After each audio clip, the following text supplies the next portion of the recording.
మిగిలిన అన్నంతో దోశలను ఎప్పుడైనా ట్రై చేశారా? చాలా సాఫ్ట్గా స్పాంజీగా ఉంటాయి. ఈ దోశలు వేసుకోవాలంటే ముందు రోజు పిండి నానబెట్టాల్సిన అవసరం లేదు, అప్పటికప్పుడు వేసుకోవచ్చు. ఎప్పుడైనా రైస్ మిగిలితే తాలింపన్నం కాకుండా ఇలా దోశలు వేసుకోండి.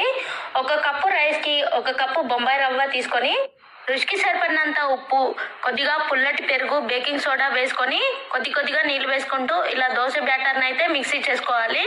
మీకు టైం ఉంటే ఒక 10 మినిట్స్ వరకు పక్కన పెట్టేసుకోవచ్చు. టైం లేదు అనుకుంటే అప్పటికప్పుడు దోశలు అయితే వేసుకోవచ్చు.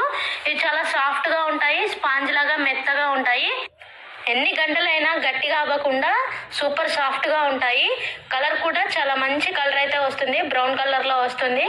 ఇందులో పెరుగు, బేకింగ్ సోడా వేసాం కాబట్టి పిల్లలకు లంచ్ బాక్స్లోకి అప్పటికప్పుడు కావాలి అన్న, ఎప్పుడైనా రైస్ మిగిలిన ఇలా దోశలు అయితే చేయండి.